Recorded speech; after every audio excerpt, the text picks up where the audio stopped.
She walked into the restaurant like a secret carried by the wind, a woman who instantly drew every pair of eyes without saying a single word. Her presence was undeniable, her elegance so sharp it seemed out of place in the small-town diner.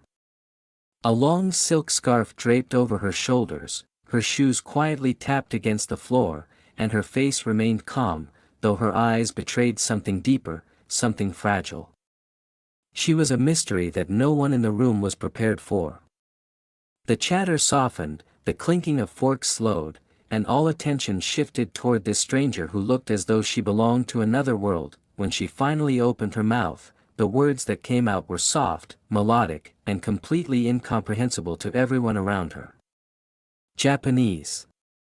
A language nobody else in the room understood. Her tone was polite, her gestures delicate, but the staff behind the counter exchanged puzzled looks.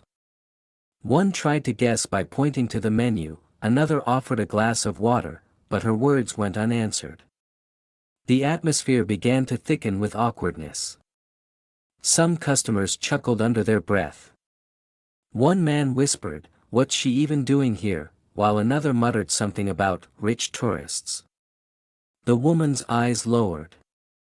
She pointed gently at a picture on the menu, but the server misinterpreted, bringing her something entirely different. She shook her head quietly, her frustration rising, but she never raised her voice. Her dignity remained intact, though every second of silence between her and the staff seemed to cut into her pride. The murmurs around her grew louder, and the invisible wall of language stood firm between her and everyone else.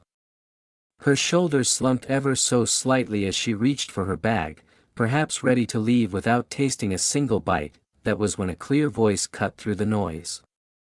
A young waitress, who had been silently watching from a corner, stepped forward. She greeted her in fluent, careful Japanese, and the room went still. The woman's head snapped up, her eyes widened, and for the first time that night, her expression softened with relief. Her lips curved into the faintest smile, and the heaviness in the room seemed to dissolve in an instant. The waitress's name was Emily. She was not wealthy, not glamorous, just an ordinary girl in a faded uniform with tired eyes from endless double shifts. Yet she carried with her a gift. Years ago, in college, she had studied Japanese, though she had never imagined it would matter in her small town. Now, standing in front of this lost stranger, she spoke each word slowly and carefully, as though offering a bridge between two worlds. The transformation was immediate. The elegant woman straightened in her seat, her voice steadier now as she explained what she wanted to order. Emily translated for the cook, ensuring every detail was understood. The kitchen staff and customers looked on in astonishment.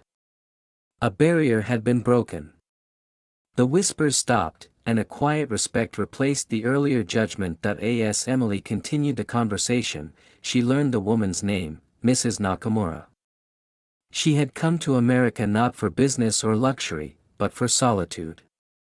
Her voice trembled slightly when she admitted how exhausting it was to live surrounded by people who only saw her wealth and nothing else. She longed for a simple meal, a real connection, just one moment of being understood without judgment. Emily nodded gently, her heart tightening. She was no stranger to hardship either. While she didn't share her story yet, she felt the weight of the woman's words pressing into her own memories of long nights, sacrifices, and the sting of being unseen.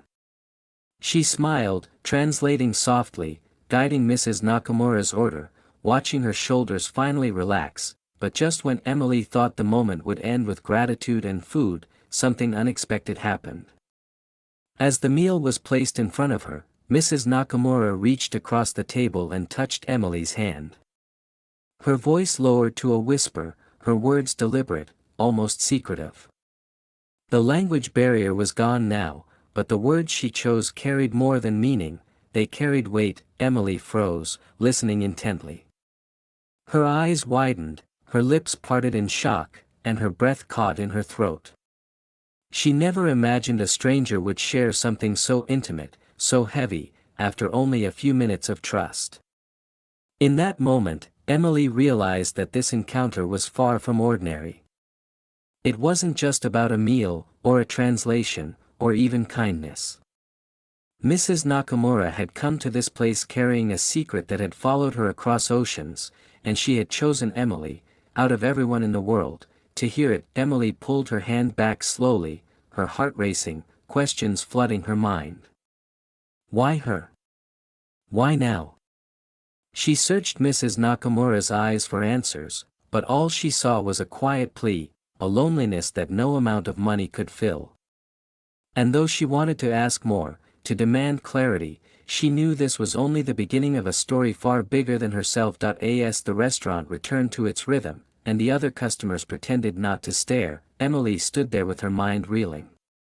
She had stepped forward to help a stranger, but in doing so, she had unlocked a door that would lead her into a story of love, betrayal, and secrets buried beneath years of silence. The night was no longer ordinary.